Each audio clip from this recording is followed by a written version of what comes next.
सत्य धर्मांगाय नमो नमः। महानुभाव, आज उत्तम सत्य का दिन है, यानी कि आज सत्य को जानने का, सत्य को पहचानने का दिन है कि जीवन की सच्चाई क्या है। कहीं हम अंधेरे में तो नहीं जी रहे हैं, तो प्रकाश क्या है। अगर हम संसार में रह करके इस सच्चाई को यदि नहीं जान पाए, कि ये ध्यान रखना, आत्मा के अलावा, आत्मा को छोड़ करके दुनिया में कोई भी रिश्ता, कोई भी संबंध, कोई भी अपना नहीं है। सिर्फ एकाकी आत्मा, आत्मा ही हमारा सब कुछ है, सर्वस्व है ना। इसके अलावा यदि कोई भी संबंध को, जिसे हम बड़ी सजदा से मानते हैं, अपना मानते हैं, यहाँ तक कि सच्चाई यही है कि हमारी आत्मा का रिश्ता यहाँ तक कि परमात्मा से भी नहीं है, गुरु से भी नहीं है, क्योंकि आत्मा एक है, अकेली है। आप अकेला अवतरे, मरे अकेला होए, यूं कभू इस जीव का साथी सगा न कोई। कोई हमारा साथी है क्या? ना कोई माँ, ना कोई पिता, ना कोई भाई, ना कोई बहन, ना कोई पत्नी, ना कोई पति, ना कोई रिश्तेदार, कोई नहीं। यहाँ तक कि जो हमारा शरीर है, ये शरीर भी हमारा नहीं है, ये भी एक दिन साथ छोड़ देता है। और हमारा जो आत्मा का पंछी है, वो अकेला ही अकेला रह जाता है। इसलिए इस सच्चाई को जानने का दिन है आज उत्तम सत्य। तो हम कभी ये सोचें कि परमात्मा में और हम में क्या अंतर है। परमात्मा में और हम में यही तो अंतर है, जिनकी आज हम झूम झूम के 4-4, 6-6 पूजा कर रहे हैं, नमन कर रहे हैं, अभिषेक कर रहे हैं। उनमें और हम में क्या अंतर है। एक और तो वही परमात्मा ये बोल रहे हैं कि हे जीव, तू, तेरे में और मेरे में कोई अंतर नहीं है। शक्ति की अपेक्षा से तो भी भगवान है। इसका मतलब ये हुआ कि भगवान तो मैं हूं, मगर मैं भटका हुआ हूं। अभी मैं राग देश में फंसा हुआ हूं, अभी मैं क्रोध, मान, माया, लोभ में फंसा हूं, अभी मैं हिंसा, झूठ, चोरी, कुशील, परिग्रह में फंसा हुआ हूं, है ना। मैं अपने स्वरूप को भूल करके बैठा हूं, है ना। मैंने अपनी ही आत्मा को अनदेखा कर दिया है। पर यह ध्यान रखना, प्रेम खाली तुम्हारे रिश्तेदारों को आवश्यकता नहीं है। प्रेम की खाली प्रेम की आवश्यकता तुम्हारे माँ बाप को नहीं है। खाली प्रेम की आवश्यकता तुम्हारी पत्नी को नहीं है। अरे कभी आज दुनिया से आई लव यू बोलते हो, आज अपनी आत्मा से तो आई लव यू बोलो, है ना। जिसने मैत्री भाव जगत में मेरा सब जीवों से नित रहे। अरे भाई, उस मैत्री भाव में सब जीवों के, सभी जीवों में एक मैं भी तो हूं। मुझसे कौन प्यार करेगा, मुझसे कौन, है ना, प्रेम बांटेगा, मेरे हित के बारे में कौन सोचेगा, है ना। मेरी उद्धार हो, मेरा कल्याण हो। मैं अनंत भवों से भटक रहा हूं, उस अनंत भवों की भटकन को कौन दूर करेगा। तो कोई भी तुम्हारी दुखों को दूर करने वाला नहीं है। तुम्हारी आत्मा के बारे में सोचने का अधिकार खाली तुम ही को है। इसलिए अपने बारे में सोचो, अपने बारे में कि हमें इस जन्म लिया है तो मेरे क्या क्या कर्तव्य हैं। एक जॉब करने वाला व्यक्ति जैसे जब ऑफिस पहुंचता है तो बॉस के अनुसार पूरी क्रिया चलती है उसकी, एक एक काम वो उसके अनुसार करता है। बॉस कहता है 8 बजे आना है तो 8 बजे आना है। अगर बॉस ने कहा कि आज बहुत काम है तो आपको 2 घंटे लेट जाना है तो 2 घंटे लेट भी आते हो। तो जैसे जैसे बॉस कहता है वैसे वैसे आप उसकी पूरी आज्ञा मानते हुए काम करते हो, है ना। और जब उसके करने के बाद जब घर आते हो तो घर में फिर प्रेम बांटते हो। तो आपने क्या किया, दोनों जगह को संभाल कर रखा कि रखा, ऑफिस को भी और घर को भी संभाला है। ऐसे ही आचार्य बोल रहे हैं कि व्यवहार नए से, जैसे आपने ऑफिस को संभाला, व्यवहार नए से वैसे ही परिवार को भी अपना मान करके अपने कर्तव्यों का पालन कीजिए। मगर निश्चय नए से जब अकेले बैठो, मंदिर जाओ, पूजा करो, अभिषेक करो, अर्चना करो, स्वाध्याय करो, तो उतनी देर के लिए अपने इस आत्मा के बारे में भी सोच लो। ये तेरा परिवार है, ये तेरा घर है, आत्मा तेरा घर है। जो बाहर की कोठी, बाहर का घर, ये तो तू भले ही इसको खरीद करके अपने नाम पे कर ले, मगर ये घर तो बीवी बच्चों के पास छूट जाएगा। मगर जिस घर के बारे में तूने कभी सोचा नहीं, जिस घर के बारे में कभी चिंतन नहीं किया, जिस घर के बारे में कभी तूने अपना नहीं माना, ये घर ही तेरे साथ मरने के बाद भी तेरे साथ जाता है, जाएगा, है ना। इसलिए इस घर के बारे में सोच। अगर बीवी तेरा थोड़ा ध्यान रखती है, बीवी ने टाइम पर चाय दे दी, बीवी ने टाइम पर भोजन दे दिया, बीवी ने तेरे बच्चों को संभाल लिया, बीवी ने तुम्हारे घर को संभाल लिया, तो तू उसके लिए कितना प्यार करता है। जबकि ये जानता है कि मैं अगर मरूंगा तो मेरे साथ ये बीवी नहीं जाएगी। पर कभी तूने अपनी आत्मा के बारे में चिंतन किया है कि इस आत्मा को तूने कभी जीवन में नहीं देखा, इस आत्मा के बारे में कभी सोचा नहीं, किसी से चर्चा नहीं की। बीवी की फोटो तो मोबाइल में लेके घूमता है, बीवी की फोटो तो सबको दुनिया को दिखाता है कि ये मेरी वाइफ, माई वाइफ, मगर ऐसी कभी एक फोटो अपनी आत्मा की कभी अपने मोबाइल में, कभी किसी एल्बम में, या अपने जो दिल और दिमाग और मन, हृदय रूपी इनबॉक्स है, कभी आत्मा की फोटो को सेव करके रखा है क्या?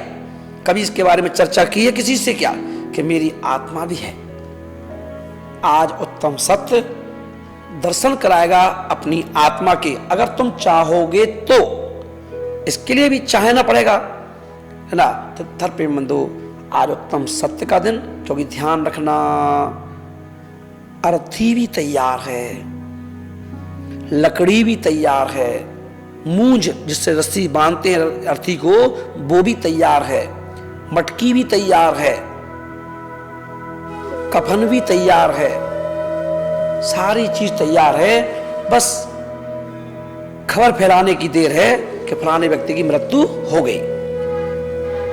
उठाने वाले भी तैयार हैं, कंधा देने वाले भी तैयार हैं, ले जाकर के तुझे अपना शमशान घाट वो भी तैयार है।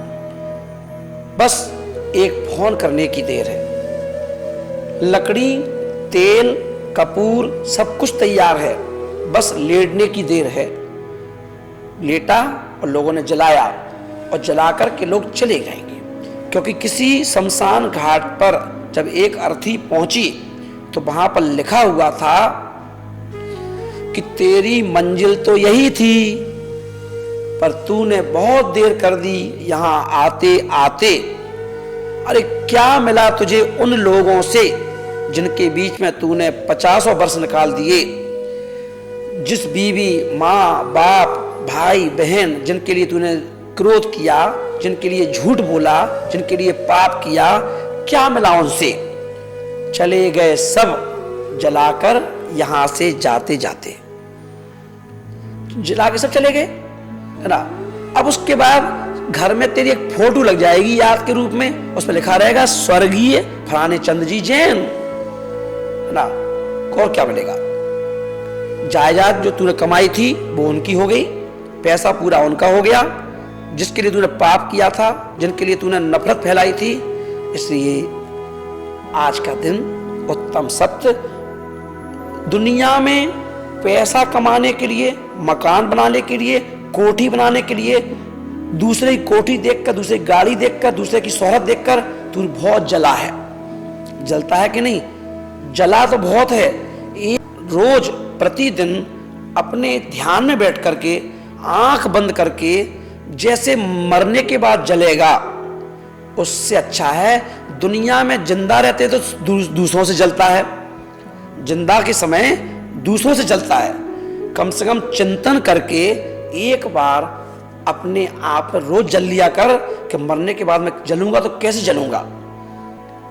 जो दुनिया में दूसरों से जलता है उसे एक दिन खुद भी जलना पड़ता है।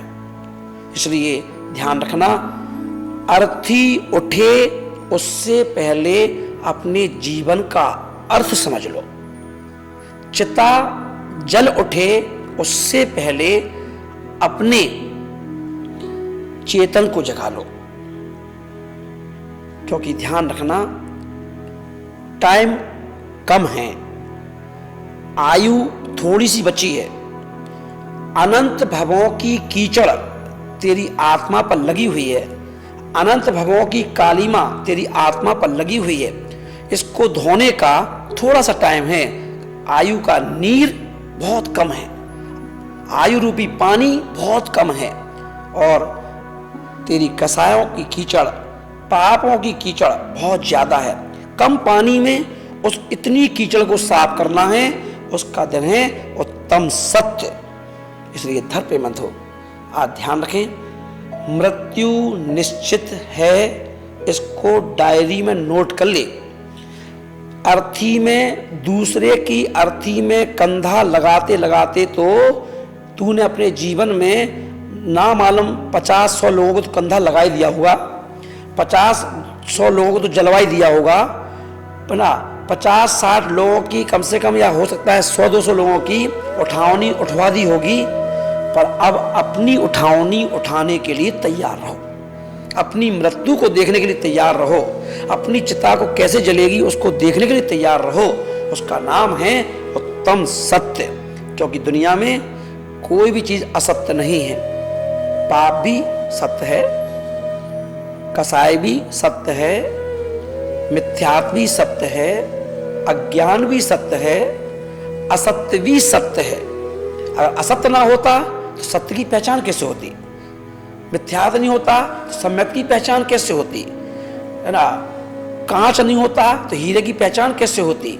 रात नहीं होता तो दिन की पहचान कैसे होती? जन्म नहीं होता तो मृत्यु की पहचान कैसे होती? इसलिए यही सत्य है।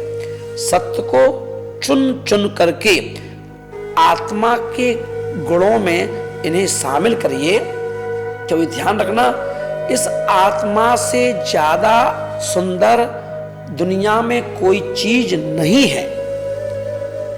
आत्मा से ज्यादा चाहने वाला तुम्हें दुनिया में कोई नहीं है। आत्मा से ज्यादा तेरा कोई ध्यान रखने वाला इस दुनिया में कोई नहीं है। दुनिया में जब मृत्यु होती है तो बीवी अर्थी पर ही अब चूड़ी फोड़ लेगी, रो लेती है, मगर शमशान घाट भी नहीं जाती है। पर ये आत्मा, तेरा शरीर भले यहां छूट जाए, पर ये आत्मा, अगर तू नरक जाएगा तो ये आत्मा नरक जाती है, अगर तू स्वर्ग जाएगा तो ये आत्मा स्वर्ग जाती है, अगर तू तिरंज गति में जाएगा तो ये आत्मा तिरंज गति में जाती है, अगर तू मनुष्य गति में जाएगा तो ये आत्मा मनुष्य गति में जाती है, और अगर तू मोक्ष जाएगा तो ये आत्मा तेरे साथ मोक्ष जाती है। शरीर बदलते रहते हैं पर आत्मा कभी नहीं बदलती। आत्मा एक है, एक थी, एक ही रहेगी। इस सूत्र को जानने का दिन है उत्तम सत्य, उत्तम सत्य, उत्तम सत्य। ऐसे सत्य को एक फ्रेम में लगा करके अपनी आंखों के सामने उसे दीवार पर टांग कर रखिए, जिसे आप रोज एक बार देख सकें कि जो मैं हूं वो मैं नहीं हूं, जो मैं नहीं हूं वो मैं हूं।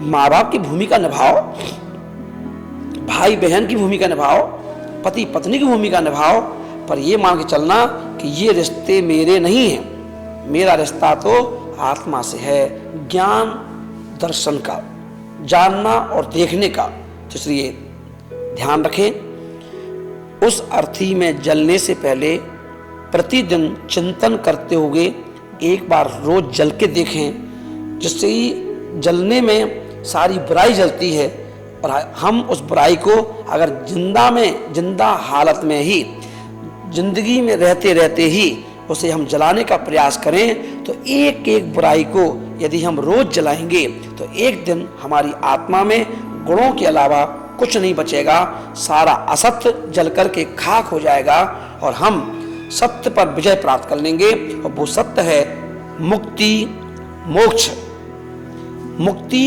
मोक्ष, क्योंकि मोक्ष ही सत्य है, वही हमारा परमानेंट घर है, वही हमारा परमानेंट परिवार है, जहाँ से कोई जीव कभी भी ना मरता है ना कभी दुनिया में आता है। क्योंकि ये याद रखना, संसार में रहना बुरा नहीं है, परिवार में रहना बुरा नहीं है, मगर परिवार जब हमारी आत्मा में प्रवेश कर जाता है तो हमारा पतन हो जाता है। संसार हमारे आत्मा में प्रवेश कर जाता है तो हमारा पतन हो जाता है। इसलिए सत्य को ध्यान रखें, सत्य को धारण करें, सत्य को अंगीकार करें, तो आज का दिन सार्थक हो जाएगा। क्योंकि हमने 4 दिनों में 4 कसायों को एक एक दिन करके समाप्त कर दिया।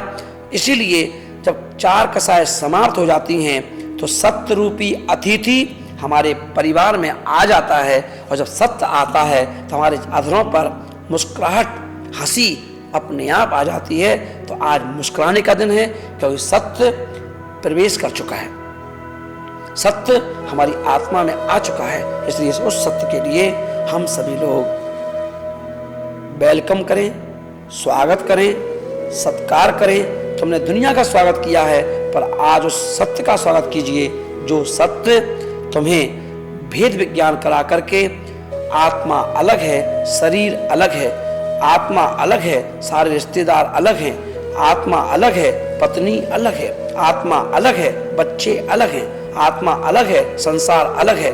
ये भेद कराने वाला कोई यदि है तो वो उत्तम सत्य है। ऐसे सत्य को हम लोग बड़े ध्यान से, ज्ञान से, अभ्यास से, तुष्मास भिन्नम, आत्मा अलग शरीर अलग, इस भेद को जान के रखें, है ना।